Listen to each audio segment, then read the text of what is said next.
नमस्कार, स्वागत है आपका 8 बजे की खबरों में। मैं हूं अमृता राय। सबसे पहले दिन भर की सुर्खियों पर एक निगाह। संसद का शीतकालीन सत्र शुरू। राज्यसभा सदस्य मुरली देवड़ा और दूसरे दिवंगत सदस्यों को श्रद्धांजलि के बाद कार्रवाई स्थगित। शारदा घोटाले को लेकर तृणमूल का केंद्र पर पार्टी सांसदों को फंसाने का आरोप। वेंकैया नायडू ने कहा, आरोप लगाकर अपराधियों की मदद कर रही है Mamata Banerjee. IPL spot fixing मामले में बीसीसीआई को कड़ी फटकार। सुप्रीम कोर्ट ने कहा, सुलझाया जाए हितों का टकराव। सार्क सम्मेलन के दौरान भारत पाकिस्तान के प्रधानमंत्रियों की मुलाकात पर असमंजस बरकरार। विदेश मंत्री ने कहा, कल तक करें इंतजार। और जम्मू कश्मीर और झारखंड में पहले दौर का मतदान कल। सुरक्षा के कड़े इंतजाम, दांव पर नेशनल कॉन्फ्रेंस और जेएमएम की साख।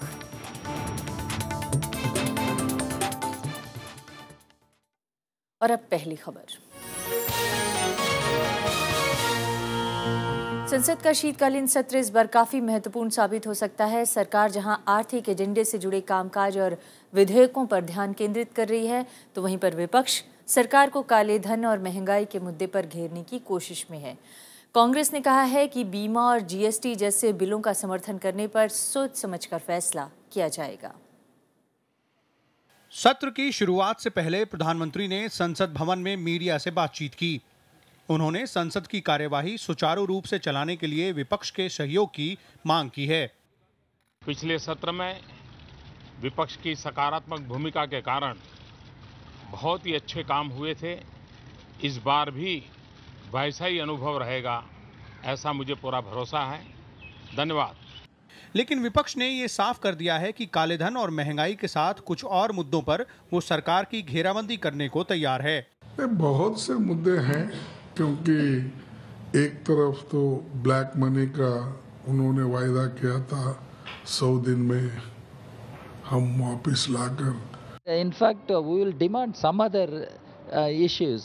One, government talked a lot about black money, but finally nothing is happening to unearth black money and get the money back, which genuinely belongs to the people and the country. Maharashtra में विपक्ष में बैठी शिवसेना केंद्र में सरकार के साथ है और इससे निश्चित तौर पर सरकार को राहत होगी। जो भी हमारी ताकत है, हम सरकार के साथ ही रहेंगे।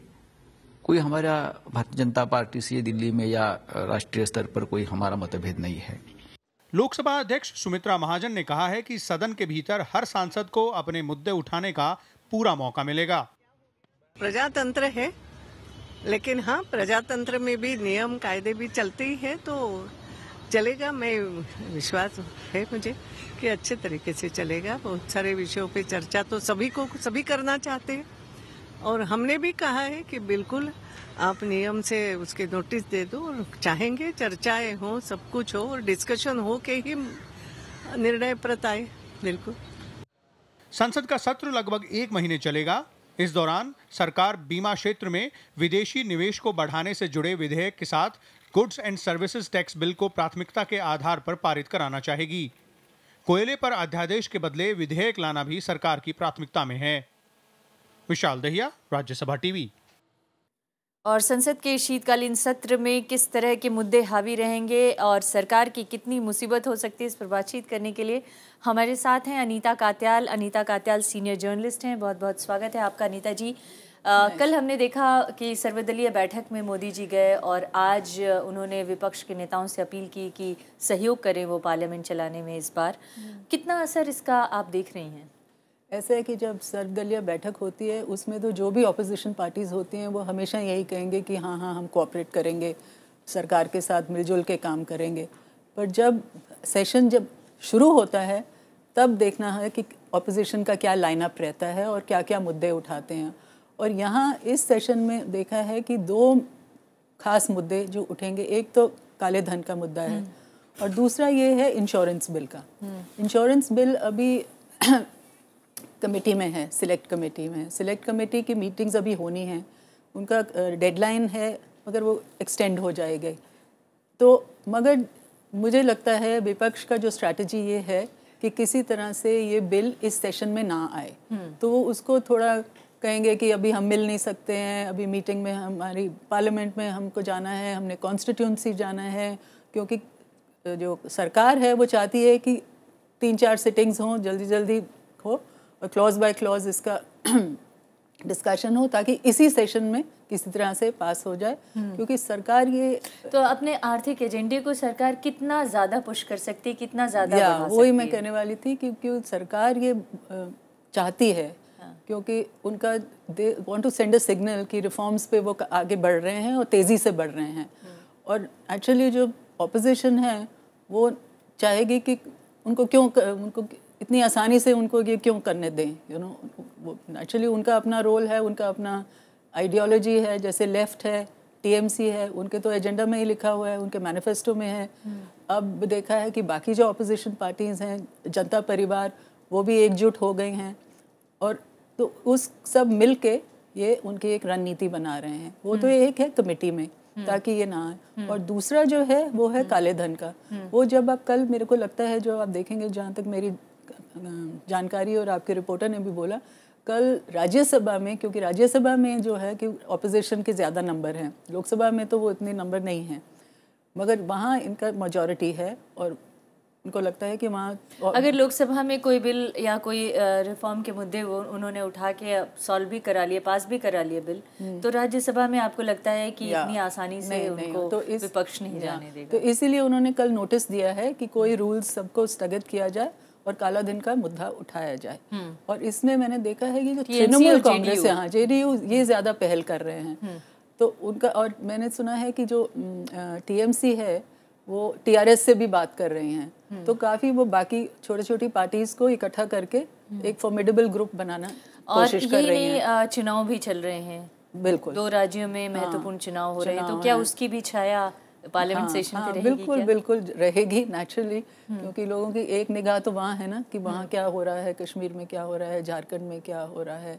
तो अगर मैं इसमें ये कहना चाहूँगी कि जो कांग्रेस है ना, कांग्रेस को अभी अपना कुछ रुख बना नहीं पा रही है। इसमें मैंने देखा कि जो कांग्रेस है, बिगेस्ट राज्यसभा में तो 65 नंबर्स है, लार्जेस्ट ग्रुप तो वही है ऑपोजिशन में। हालांकि लोकसभा में वो खाली 44 मेंबर्स है, मगर वो इतना लीड रोल नहीं ले रहे हैं। बिकॉज आई थिंक एक तो वो थोड़ा असमंजस में है, क्योंकि ये जो बिल थे इन्होंने ही शुरू किए थे। वो जब वो सत्ता में थे तो वो चाहते थे कि उन्होंने 10 साल यही कोशिश करी और बीजेपी ने उनको रोका, उनको पास नहीं होने दिया। अब उनको लगता है कि वो कैसे इसको मतलब अपनी एक ऑपोजिशन की आइडेंटिटी भी बनाए रखें, ऑपोजिशन यूनिटी भी मत तोड़ें, और साथ में अपनी एक जो स्टैंड है उसको कैसे वो तो कांग्रेस अपने स्टैंड पे बनी रहेगी या ऑपोजिशन पार्टीज के साथ जाएगी या विरोध के लिए विरोध करेगी? उसका स्टैंड क्या होगा अभी क्लियर नहीं है, डायलेमा में है मेरा ख्याल। वो थोड़ा सोच रहे हैं कि ऑपोजिशन यूनिटी को भी वो ब्रेक नहीं करना चाहते हैं। इसमें इस स्थिति में सबसे जरूरी होता है फ्लोर मैनेजमेंट। अगर आपके पास अच्छे फ्लोर मैनेजर्स हैं तो आसानी से ये हो सकता है। तो क्या मोदी सरकार के पास ऐसे फ्लोर मैनेजर्स हैं जो सबको मनाकर साथ लेकर चल सकें? नहीं, एक तो है कि सबको मना के साथ लेकर चलना, और एक है कि ऑपोजिशन में फूट डालना, कि उनको यूनाइट नहीं होने देना। जैसे अब आज आपने देखा है मायावती जी ने बोल दिया कि सिलेक्ट कमेटी में हम देखेंगे, हम जो जेडीयू कहता है, जो त्यागी जी कहते हैं, उनके जो कहते हैं वो थोड़ी हम एग्री करेंगे। और दूसरा है कि शिवसेना जो इनकी इतने झगड़े चल रहे हैं महाराष्ट्र में, कि हम केंद्र में सपोर्ट करेंगे, केंद्र में सपोर्ट करेंगे, महाराष्ट्र में विरोध। तो ये सब ऐसे ही चलता है कि कुछ लोगों को साथ लेकर। अब जब बीजेडी है, बीजेडी का भी रुख भी अभी क्लियर नहीं है, एआईएडीएम का भी अभी पक्का नहीं है, क्लॉज बाय क्लॉज और इशू बाय इशू हम देखेंगे। तो यही सब देखने लायक होगा कि आगे क्या कैसे ये अनफोल्ड होता है ये ड्रामा। जी, लेकिन 1 महीने तक क्योंकि चुनाव भी है और 1 महीने तक ये पार्लियामेंट का सेशन भी है और कई महत्वपूर्ण मुद्दे सरकार अपनी तरफ से ले आना चाहती है, खास तौर से इकोनॉमिक रिफॉर्म के मुद्दे सरकार अपनी तरफ से ले आना चाहती है। विपक्ष में अगर वो फूट डालने में कामयाब हो जाती है तो शायद अपने एजेंडे में भी वो कामयाब हो जाएगी। बहुत बहुत धन्यवाद हमसे बातचीत करने के लिए अनीता जी। ये थी आज की पहली खबर।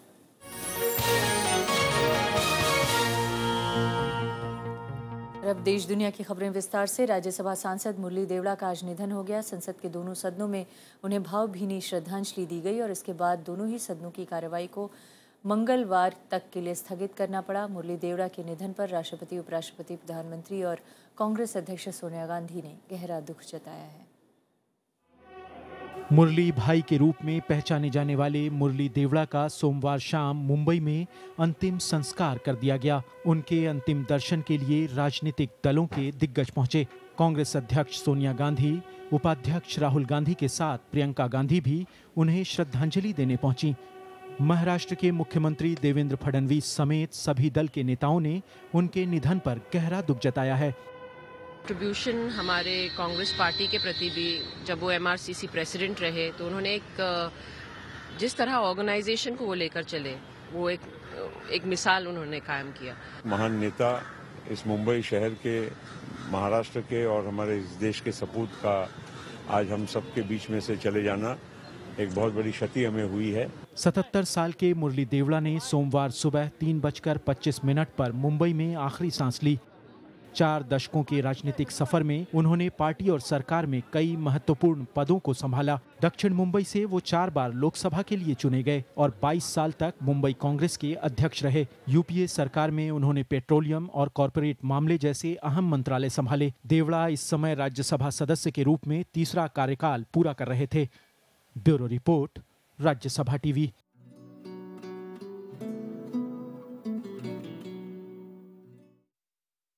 बहुजन समाज पार्टी ने कहा है कि वो बीमा क्षेत्र में प्रत्यक्ष विदेशी निवेश से जुड़े बिल का समर्थन कर सकती है। आर्थिक सुधारों से जुड़े विधेयक में ये बिल सरकार की प्राथमिकता में है। फिलहाल ये बिल सेलेक्ट कमेटी के पास है। बहुजन समाज पार्टी की अध्यक्ष मायावती ने कहा है कि बीएसपी सेलेक्ट कमेटी के सामने अपनी बात रखेगी। पार्टी को उम्मीद है कि कमेटी उसके सुझावों को गंभीरता से लेगी। यदि वो कुछ हमारे सुझाव मान लेते हैं तो हम बिना वजह इस बिल का क्यों विरोध करेंगे। बीमा क्षेत्र में एफडीआई की सीमा बढ़ाने के लिए संशोधन विधेयक पर चंदन मित्रा की अध्यक्षता वाली संसदीय समिति में अभी तक आम राय नहीं बन पाई है। वित्त मंत्री अरुण जेटली ने खुद विपक्ष के कुछ नेताओं से संपर्क साधा है। वित्त मंत्री चाहते हैं कि संसदीय समिति की रिपोर्ट जल्दी आए। पूरा विश्वास है, कांग्रेस ने वचन दिया लास्ट टाइम, बाकी पार्टी ने भी वो वचन को पालन करेंगे, मुझे पूर्ण विश्वास है। We are committed, we want this reform of insurance at the earliest and I am confident of getting the support of the major opposition parties. बीमा संशोधन बिल पर कांग्रेस भी सरकार का साथ दे सकती है। यह बिल यूपीए सरकार ने 2008 में पेश किया था। उस समय बीजेपी ने बिल का विरोध किया था। श्याम सुंदर, राज्यसभा टीवी। काठमांडू में सार्क देशों का शिखर सम्मेलन 26 और 27 नवंबर को होने वाला है। प्रधानमंत्री नरेंद्र मोदी इस सम्मेलन में हिस्सा लेने के लिए कल रवाना होंगे और विदेश मंत्रालय ने यह साफ किया है कि प्रधानमंत्री सभी सार्क देशों के साथ सार्थक बातचीत के हिमायती हैं। हालांकि विदेश मंत्री सुषमा स्वराज ने भारत और पाकिस्तान के प्रधानमंत्रियों के बीच जो मुलाकात होने वाली है उस पर कल तक इंतजार करने की बात कही है। विदेश मंत्रालय ने दोनों देशों के प्रधानमंत्रियों की सार्क शिखर सम्मेलन से इतर मुलाकात पर सकारात्मक संकेत दिए हैं। Prime Minister's intention is to have meaningful dialogue with as many of our South Asian colleagues as possible. This would mean taking into account all aspects of our relationship. We will let you know. प्रधानमंत्री नरेंद्र मोदी और पाकिस्तान के प्रधानमंत्री नवाज शरीफ के बीच मुलाकात सम्मेलन के retreat में हो सकती है। सम्मेलन में भारत सार्क देशों के बीच आपसी रिश्तों की बेहतरी को मुख्य मुद्दा बनाएगा। During the 18th SAARC summit is on enhancement of connectivity and people-to-people contacts. Now, there are a series of recommendations for agreements that have been made. These are in the areas of transport and energy, especially electricity. प्रधानमंत्री नरेंद्र मोदी इस मौके पर नेपाल के प्रधानमंत्री सुशील कोइराला के साथ द्विपक्षीय बातचीत भी करेंगे। दोनों देशों के बीच इस अवसर पर रोड और रेल यातायात बढ़ाने के समझौते भी हो सकते हैं। प्रधानमंत्री नरेंद्र मोदी 27 नवंबर की रात दिल्ली वापस आ जाएंगे। अकेले सुमन, राज्यसभा टीवी। तृणमूल कांग्रेस अध्यक्ष और पश्चिम बंगाल की मुख्यमंत्री ममता बनर्जी ने केंद्र सरकार पर सीबीआई के दुरुपयोग का आरोप लगाया है। कोलकाता में एक विरोध रैली में उन्होंने कहा कि शारदा चिटफंड मामले में उनके सांसदों को फंसाया जा रहा है। उन्होंने ये भी कहा कि वर्तमान धमाकों में भी राजनीति हो रही है। कोलकाता में तृणमूल कांग्रेस प्रमुख ममता बनर्जी ने केंद्र सरकार के खिलाफ विरोध रैली का नेतृत्व किया। शारदा चिटफंड मामले में उन्होंने सीबीआई के दुरुपयोग का आरोप लगाते हुए कहा कि वर्तमान धमाकों पर राजनीति हो रही है। আমাদের মায়ের কাছ থেকে আমাদের সার্টিফিকেট নিতে হয়, আমাদের মাটির কাছ থেকে সার্টিফিকেট নিতে হয়। এটা স্বাধীনতার মাটি, জাগরণের মাটি, সংস্কৃতির মাটি। আপনাদের ওই পচা মার্কা কয়েকটা আগ মার্কা লোকের কাছ থেকে আমাদের সার্টিফিকেট নিতে হয় না। केंद्र सरकार ने सीबीआई के दुरुपयोग के आरोपों को खारिज किया है। The government have no role with regard to CBI. They may be speaking out of their experience and they were in government in UPA. The CBI was misused. We are neither using nor misusing CBI. Saradha chit fund मामले में तृणमूल कांग्रेस के सांसद सृंजय घोष और निलंबित सांसद कुणाल घोष को CBI पहले ही गिरफ्तार कर चुकी है। कुणाल घोष का आरोप है कि ममता बनर्जी को चिटफंड घोटाले से फायदा हासिल हुआ है। तृणमूल कांग्रेस प्रमुख ने कहा कि विभिन्न मुद्दों पर केंद्र सरकार के खिलाफ उनकी पार्टी दिल्ली में भी विरोध करेगी। Bureau report, Rajya Sabha TV. और अब चुनाव से जुड़ी खबरें। जम्मू कश्मीर में पहले दौर के मतदान के लिए बड़ी तादाद में सुरक्षा बलों को तैनात किया गया है। सीमा पर खास चौकसी बरती जा रही है और सभी मतदान केंद्रों पर किसी भी अप्रिय घटना से निपटने के लिए सुरक्षा के पुख्ता इंतजाम किए गए हैं। जम्मू क्षेत्र की 6, कश्मीर की 5 और लद्दाख क्षेत्र की 4 विधानसभा सीटों पर मंगलवार को मतदान होगा। इसके लिए सभी तैयारियां पूरी कर ली गई हैं।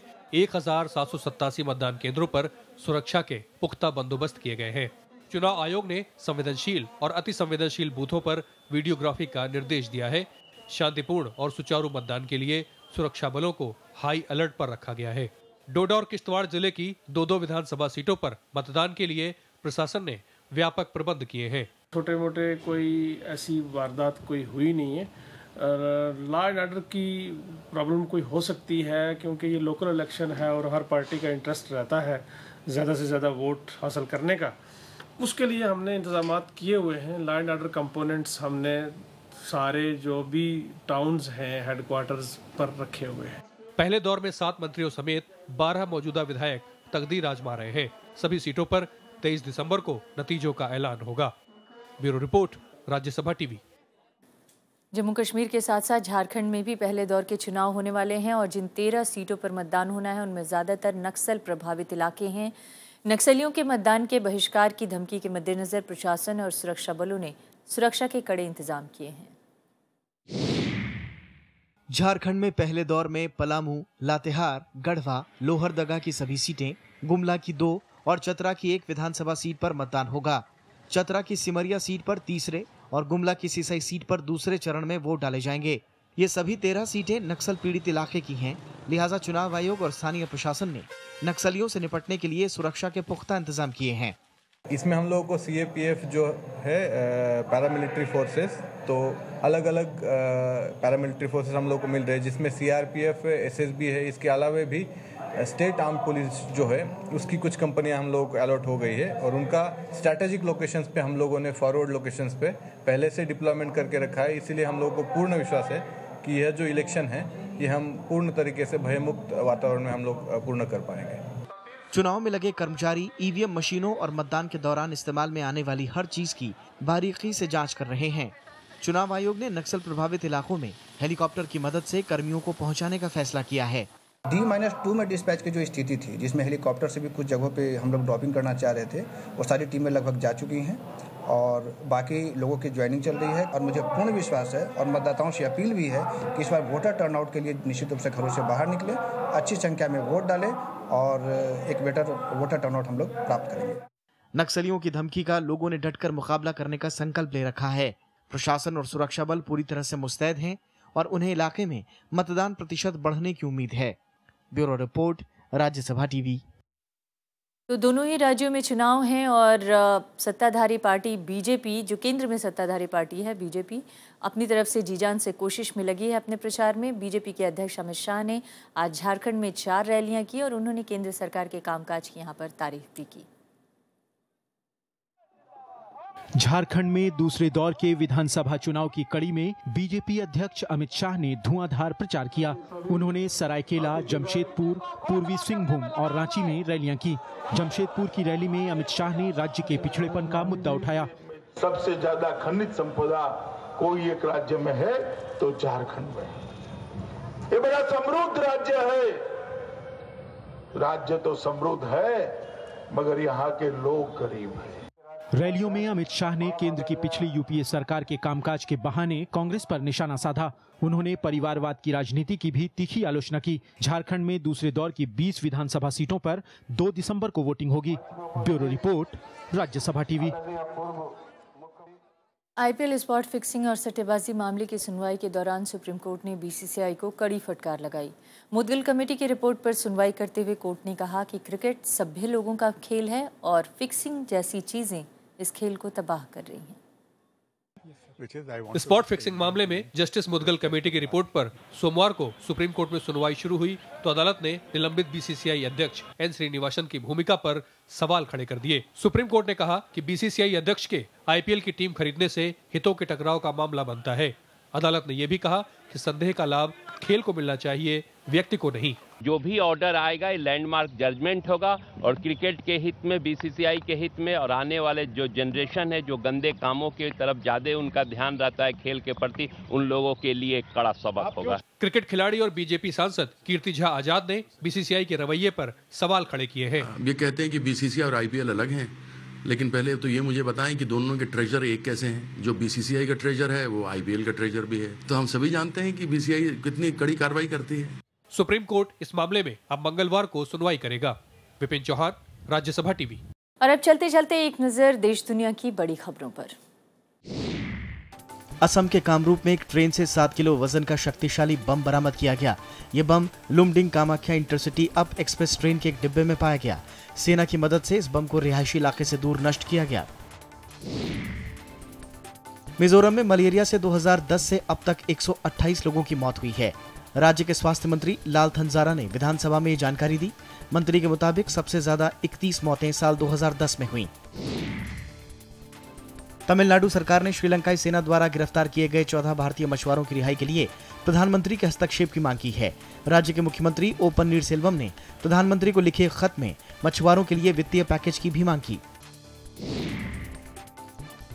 शेयर बाजारों में सप्ताह के पहले कारोबारी दिन तेजी दर्ज की गई। प्रमुख सूचकांक सेंसेक्स 164.91 अंकों की तेजी के साथ 28,499.54 पर बंद हुआ, जबकि निफ्टी 52.80 अंकों की तेजी के साथ 8,530.15 पर बंद हुआ।